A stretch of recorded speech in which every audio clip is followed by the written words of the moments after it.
Straight out the boot room to Wembley, our second home. We come to conquer, no, we never walk alone. We dominate, the cream of the crop, drawing all our strength from the roar of the cock. It's all for one and one for all. Pass a move, we're talking total football. Here we go again, Roy's red machine. Liverpool, the greatest team the world has ever seen. Pass a move, it's the Liverpool crew. Pass a move, it's the Liverpool crew. Pass a move, pass a move, pass a move, pass a move, pass a move, it's the Liverpool crew. Hello and welcome back to the Liverpool Groove. Gonna keep it short and sweet for you this week because we've took up fucking a lot of your time last couple of episodes. Feel bad a little bit. So yeah, gonna keep it short this one. So Sunday, fucking what happened? Do you know what? It was just the old cliche of one of them games. I think when you see Nunez go through and the keeper make that save and then going through again and hitting the bar, starts looking like it's going to be one of them days where it's just not going to go in the net.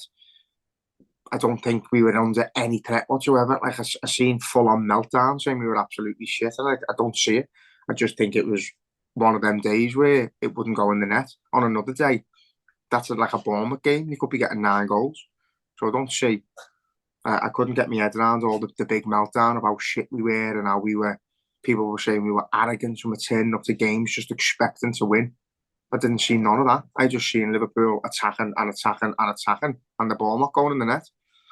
That's where I seen it. I wasn't disappointed in the performance. I wasn't disappointed in the attitude. I didn't see any bad body language from any of the players thinking they were bigger or better than Luton. I just seen our lads go to a fucking tough ground with a good atmosphere and couldn't put the ball in the net. Yeah, I mean, I don't think we... I for once, I don't think we underestimated them or disrespected them or anything like that. I think certainly last season, you know, we went to all 3 promoted grounds, I think, and lost last season. So I don't think there was any of that this time around. But I think, yeah, so I agree with you in that we didn't disrespect them or anything like that. And I don't think we played badly. I just think you look at the chances we had, and, you know, Nunez, we all love him, and I love him. And, you know, he hits that one against the bar. You can forgive that because it was a good effort.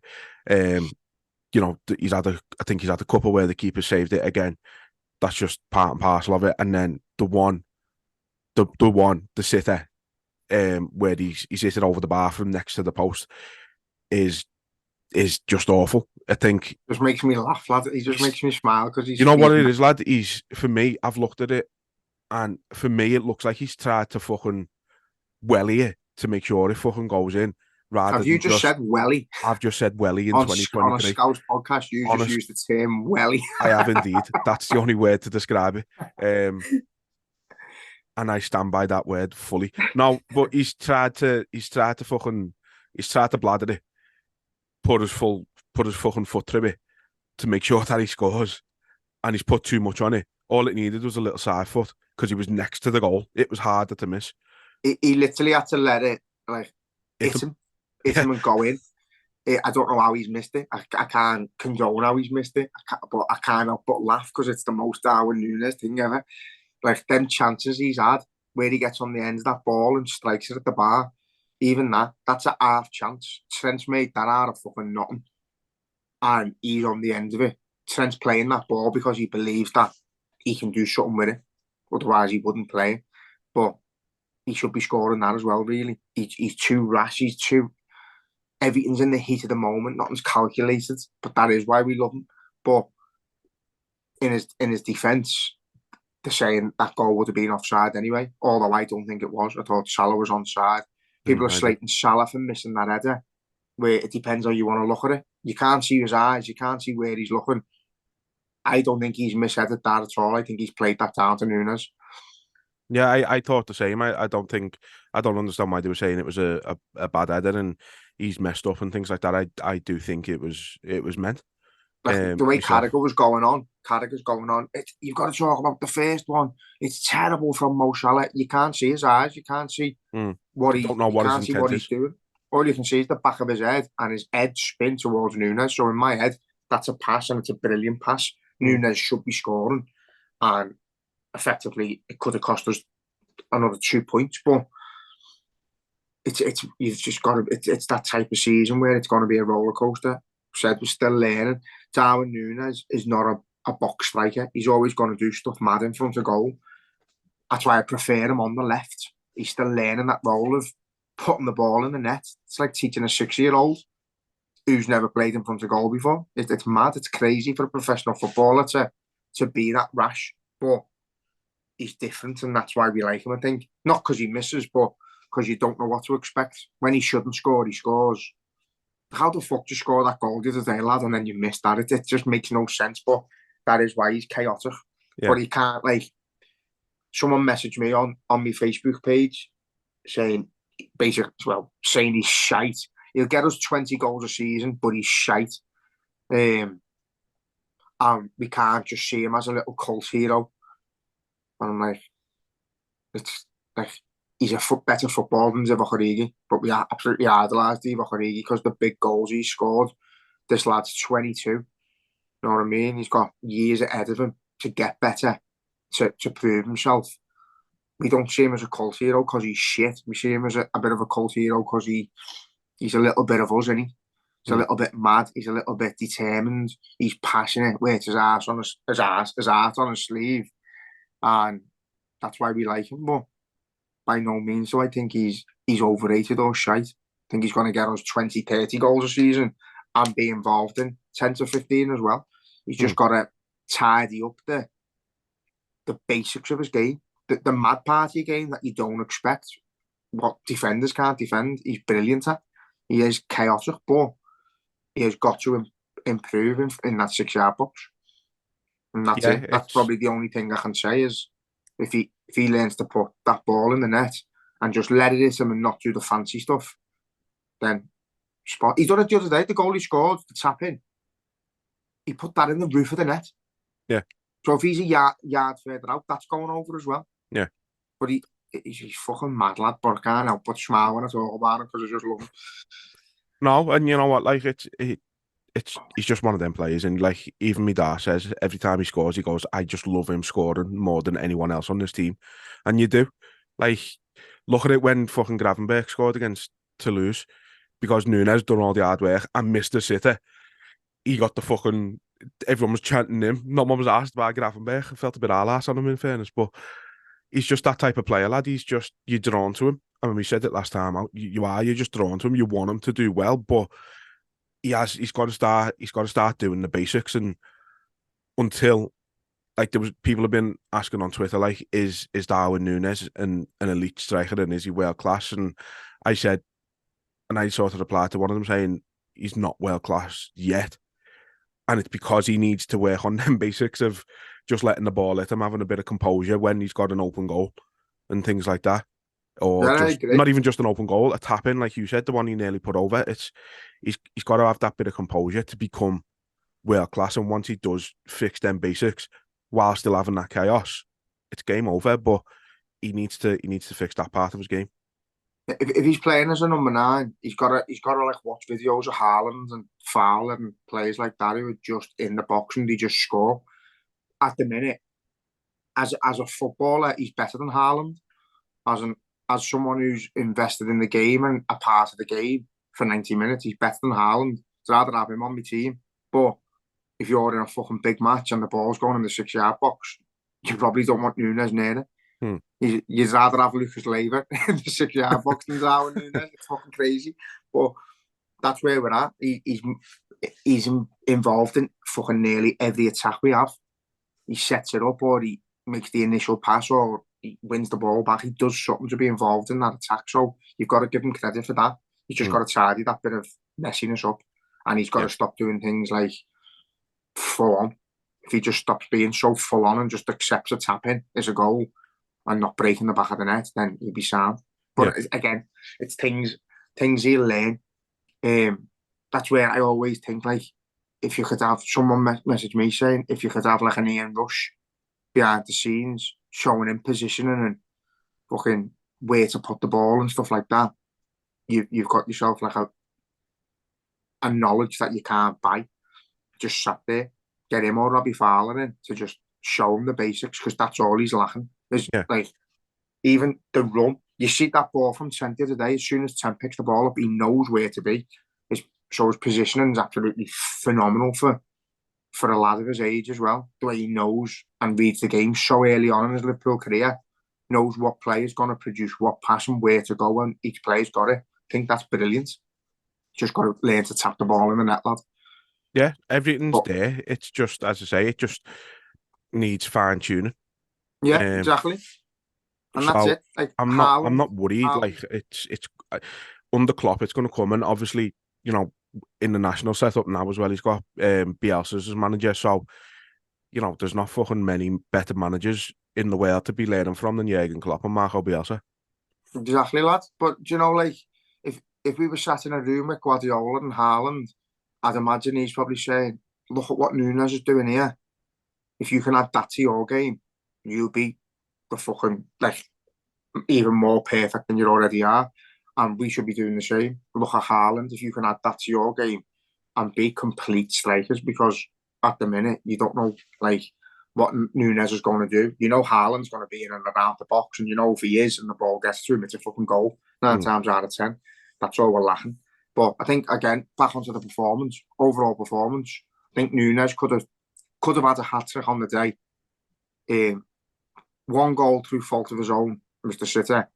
The other half chances that he made himself were just good efforts, great goalkeeping on the day. Their keeper was man of the match by a mile, like by a fucking mile. We can't say we struggle against the teams that sit in and defend. We had like 27 shots. You know what I mean? We never struggled to get in behind them. We never struggled to get shots off on goal. We didn't struggle to create chances. We just didn't take them. And that's what people have got to understand. I think people who haven't watched the match have seen the score and gone, Liverpool was shite. Yeah. But we weren't. So we weren't as good as we should have been. We let them get through a little bit too much. I could punch Kanate's head in for not bringing him down on the halfway line. Said the same thing. Goal. Fucking embarrassing that.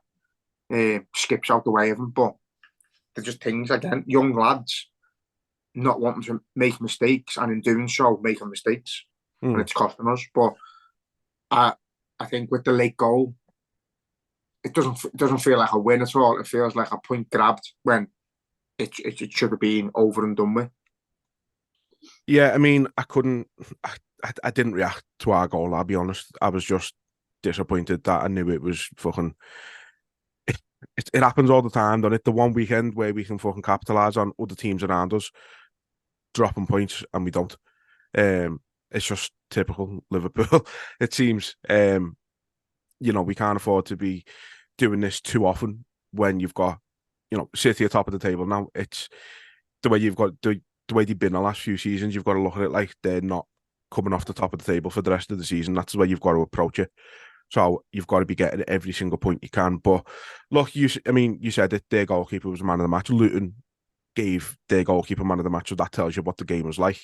I suppose the positive you've got to take from it is last season we would have lost that. And this season we haven't. So I suppose that's the sort of improvement in that sense straight away. You know, Luis Diaz, how he's even on a football pitch is fucking beyond me. Mad, isn't it? But fucking fair play. And you know what? We don't praise referees ever on here, I don't think. But you know what? Fair play to the referee and to the FA for saying he's not getting anything against him for lifting his shirt up to show his message and that, because I've seen other things. I've seen it in the past. I don't know if someone had passed away and someone had a message on the shirt and the ref went over to give him a yellow card.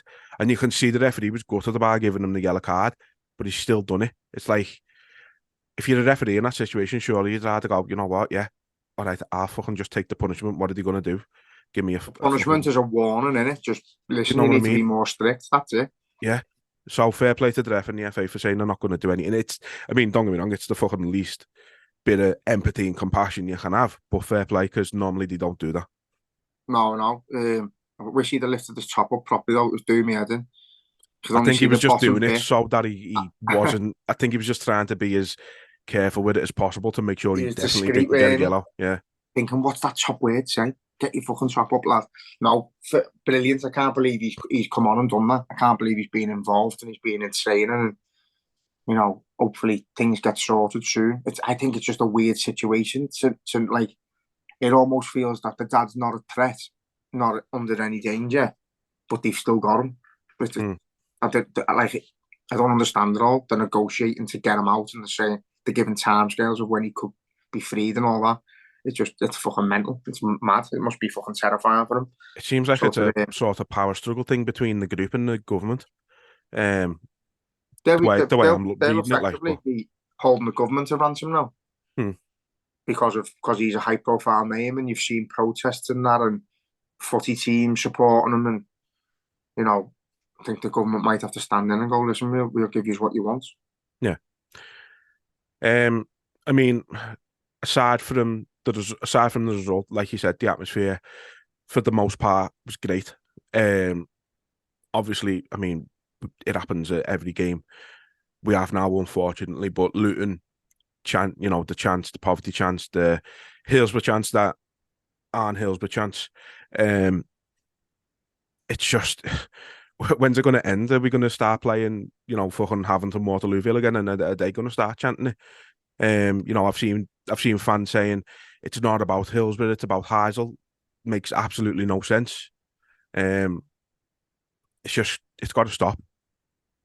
I just don't know if it's going to, lad. Like, there wasn't one or two people at Luton. It was fucking half a stand singing it. Little toe rags, dragged up fucking scum. It's the same as everyone. They don't know what's happened.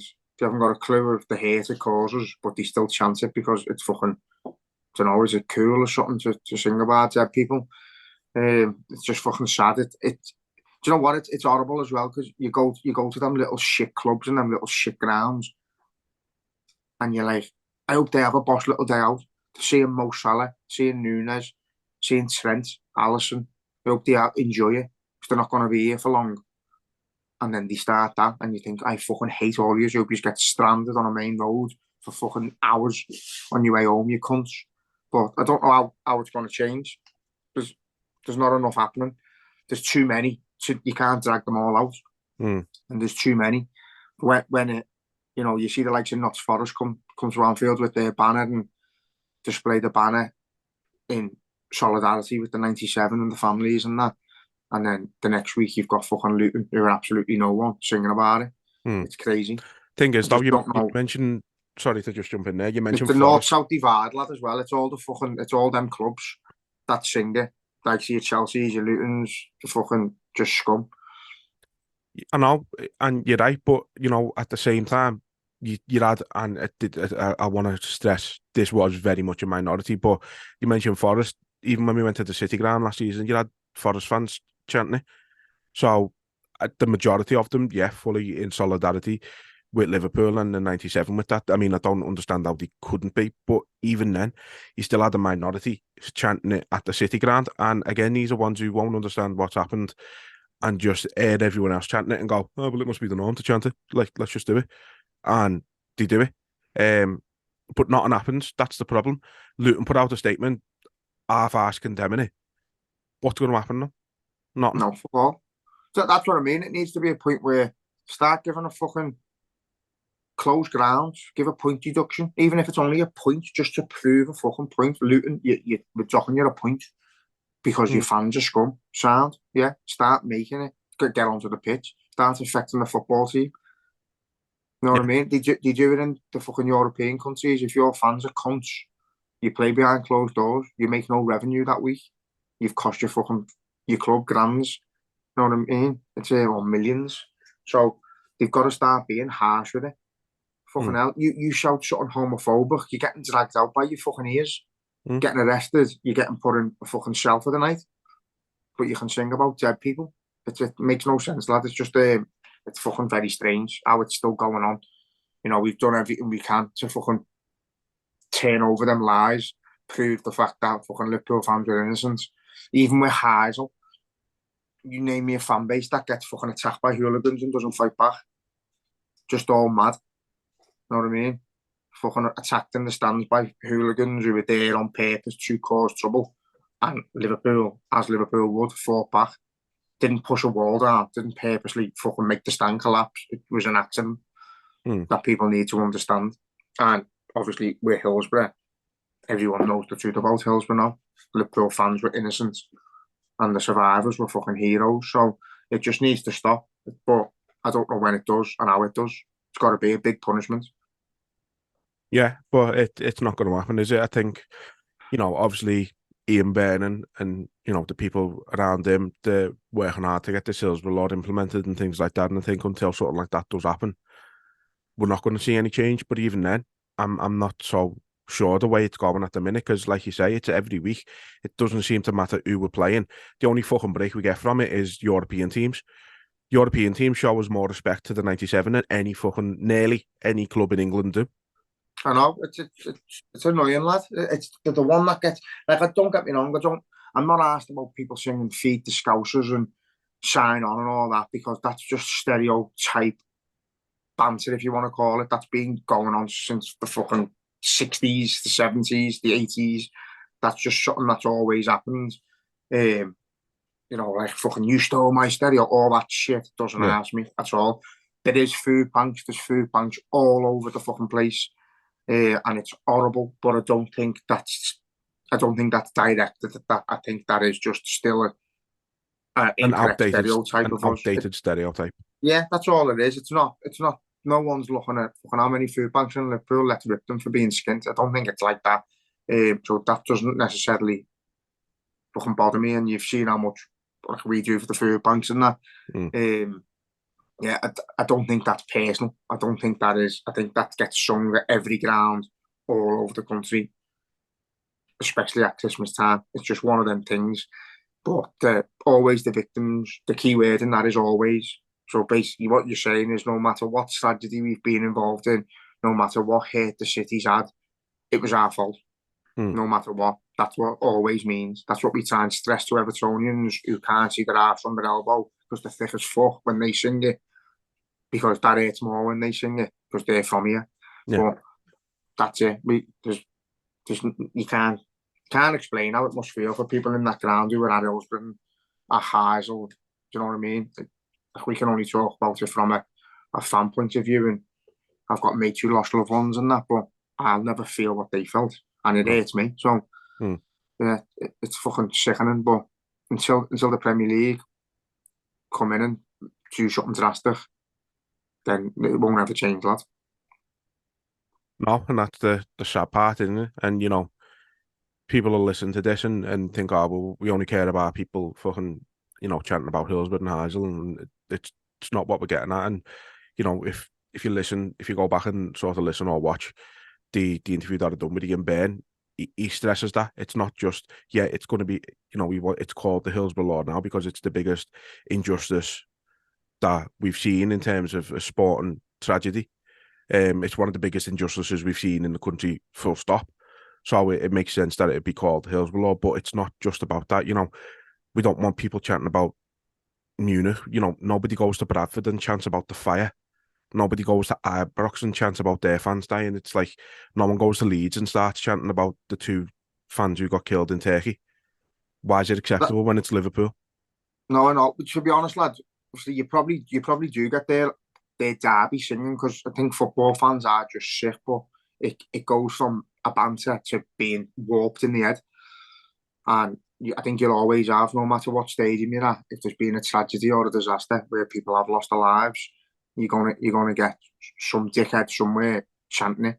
But again, I think in the past as kids and that, I've done it myself over Munich when if they've scored a goal late against us, I'll on my hands up, you Munich bastards. You don't know what it means. It's just the terminology you use, and then you grow up and you fucking see the like memorials and stuff like that, and you think, fucking hell, it was real people. You know what I mean? It's not just a shout you pull out. It's real people. You grow out of being a prick when you're a kid, where you're allowed to do and say what you want, and then you go, fucking hell, that's heavy. And I think a lot of Liverpool fans have, we put Hillsborough to the forefront now and go, do you know what?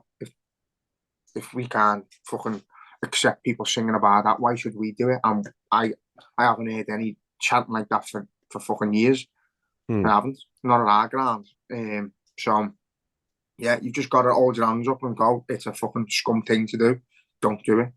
They're real people with families, people around them, and it needs to stop. Yeah, absolutely. So before we leave then, so we obviously play tomorrow, return game against Toulouse over in France. Early game, early kickoff's a bit shit, admittedly, but it is what it is. I mean, based on the first game, I'm not expecting too much different in terms of result. It'd be harder, obviously, going over there, but again, good experience. Their fans were great when you come to Anfield. I'm expecting it to be a fucking cauldron in there, to be honest. Yeah, hopefully it's a good way for the fans that are going over. Should be nice atmosphere, no animosity. Should be like the likes of your Dortmunds and that, where you're all gathered together and showing respect to each other. They'll be swapping the scarves and all that. So it's always nice to see all that. But then let's get down to business on the pitch and batter them. Fingers crossed. Go in, make a statement, fucking wind Darwin Nunez up, fucking spin something in his back and just let him go and let's see how he goes. Because he needs to get on the score sheet or get an assist, and hopefully we can blow them away, and that's us done, innit? Yeah. Well, no, we need to take it seriously. Obviously, we want to get qualified from the group as soon as possible.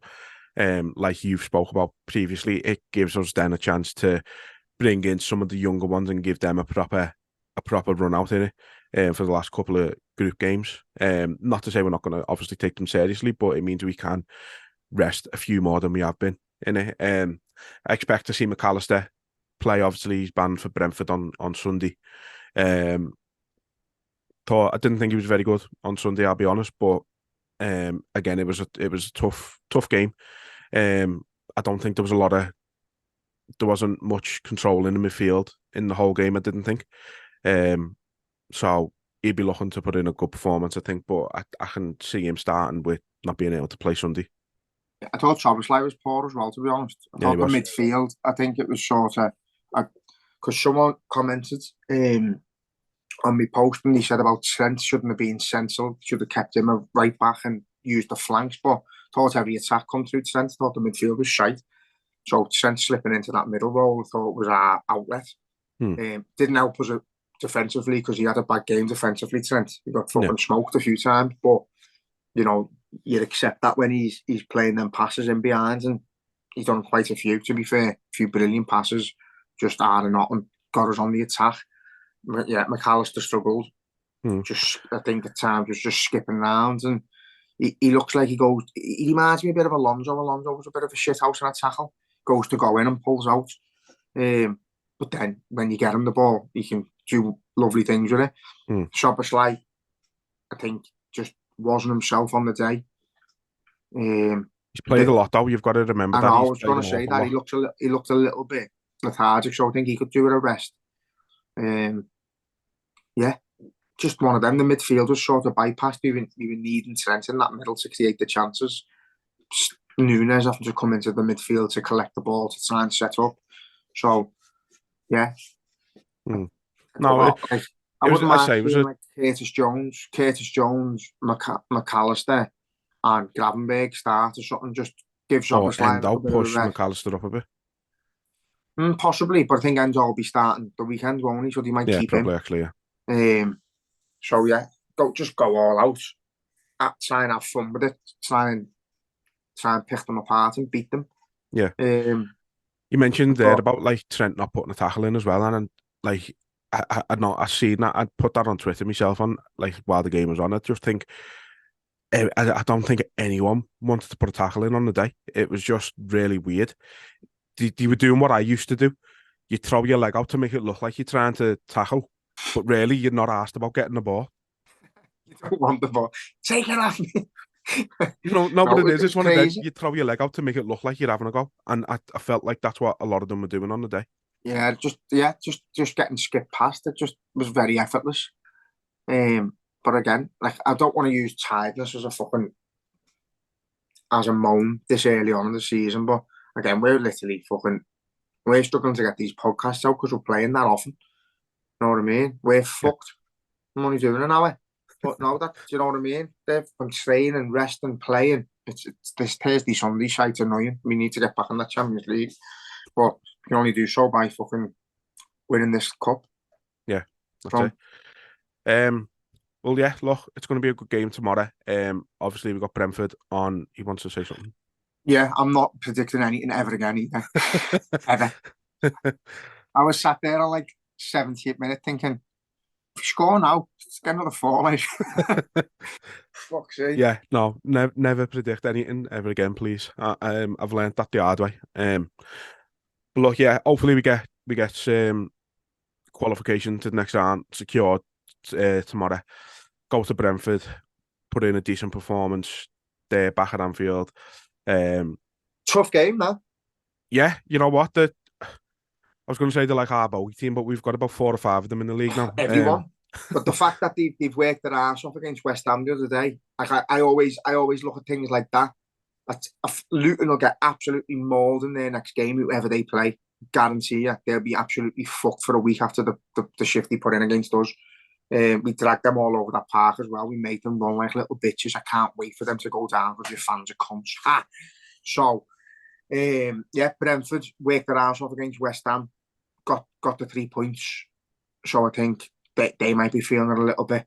Obviously, again, you can't put tired in the start of things, but they've had a week off. But I do think when you've put a lot in like that, I think it does take that little bit of zest out of you. So hopefully we can just pick them apart as well.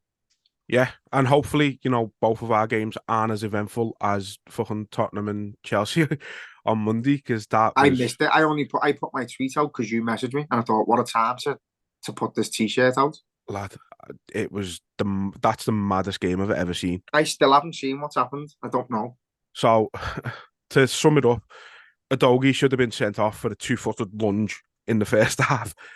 Then Romero should have been sent off after him for kicking out at Colwill. Basically, remember David Beckham in the 98 World Cup when he kicked Simeone? Yeah. He done that and stayed on the pitch. Right. Beckham got sent off for it when you could tackle. Madness. And then fucking, yeah.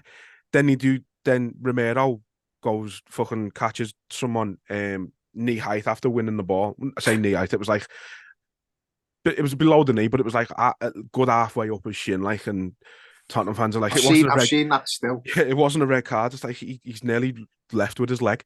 He's nearly took that home as a souvenir.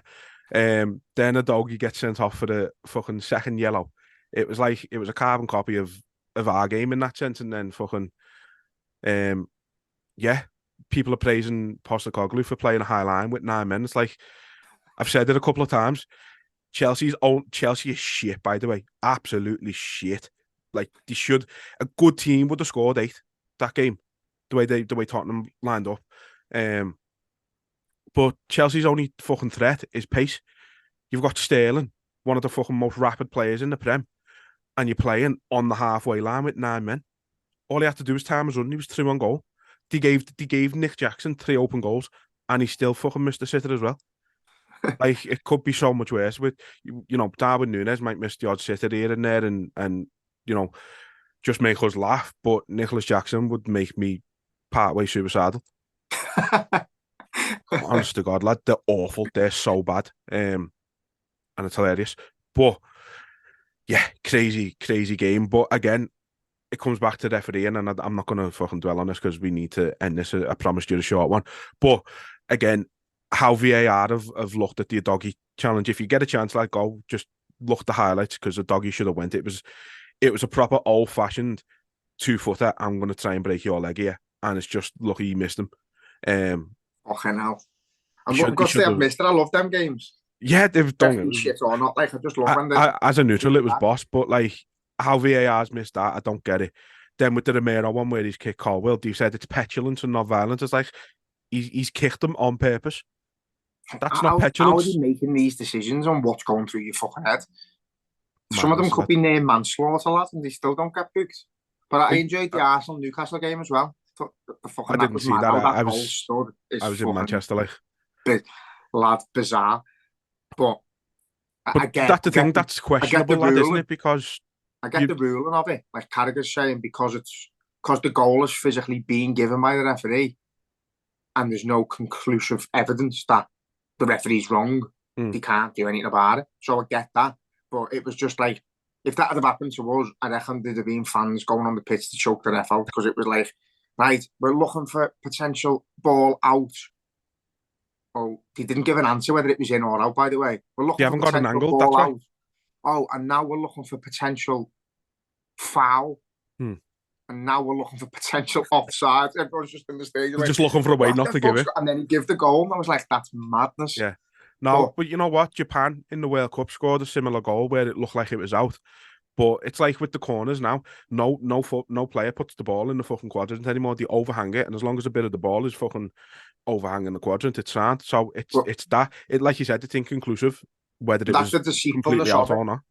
Because you can see, when I watched it with my half and I'm shouting, it's out, that's out, it's definitely out. And then he's got to hate that little ugly fucking Claire Baldwin looking bastard.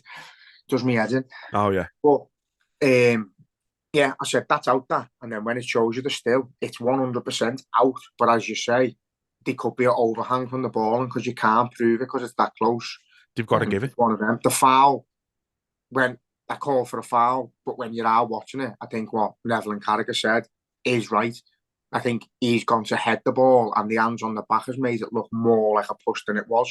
I think he's already making that movement himself to head the ball. And then he's gone up for the header, hasn't he? And he's not offside, so. Yeah. No, I think with the foul, I think he's gone up for the header as a player would, and because Gabriel's felt a fucking hand in his back, he's gone down, which made it look like a foul. He's tried to do a bit of what Harry Kane used to do. But I also think, even if Gordon, who was it that headed it down? Joe Linton. If Joe Linton's not behind him, he still does that movement. He still does that positioning. He tries to crouch down to head the ball away. Do you know what I mean? Yeah. Sort of thing. But yeah, fuck it. I'm just glad to see big teams dropping points around us when we are. But as you say, we never capitalise on it. But that's the Liverpool way. I think as mad as it sounds, I like, it's like having a horse race. If you've got a tenner on a horse and your horse is winning from the fucking traps, it's not winning the race. It's getting caught on the line, and you fucking know it. If my horse is leading, I'll fucking not watch it because I know it's not winning. I want that to be the same this season. I want to be on the shoulder, whoever's at the top, all the way. And then when it gets to like fucking, as long as we're within, if we're within 6 points of the title, Christmas time, happy days. Start creeping up, get to fucking March, get to April, and then start whipping the horse, lad. Let's go for it.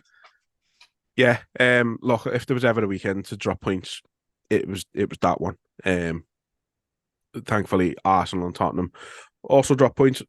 City, obviously, not to be expected. But it is what it is. They know how to win. The thing is with City, people will go, City have already lost 2 games this year, but City will lose 5 games this season, but they'll only draw 3, and that's the difference. No, I think with City as well, lad, is they do it. They give you a bit of a false pretense every year.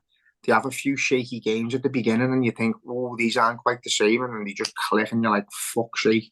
Then you start seeing the 4s, the 5s, the 6-0s, and that. Horrible. But I'll be honest, on paper, I don't fear them. I think, like for like, I feel like we've got a better team at the minute. We've got to just see how we go. That's it, lad. Well, look, as I say, we'll wrap it up there for today. Just want to say, if wherever you listen to us, whether it's Spotify, whether it's Apple, anywhere, whatever you do, please just, drop us a rating. Whatever you feel it is, just rate us on there. It helps get us up the charts on there and gets more people to see what we're putting out there. And same with YouTube. If you are, if you're watching us on there, just drop a like on the video, or if you're not already, please subscribe to us on there, because again, more visibility we get, the more the more we can put out, and the more sort of better guests we can get on, more guests as well, which is something we'll look to do as we do get bigger. So yeah, thank you everyone again for tuning in and listening and watching with us. But until next week, up the Reds. Up the fucking Reds.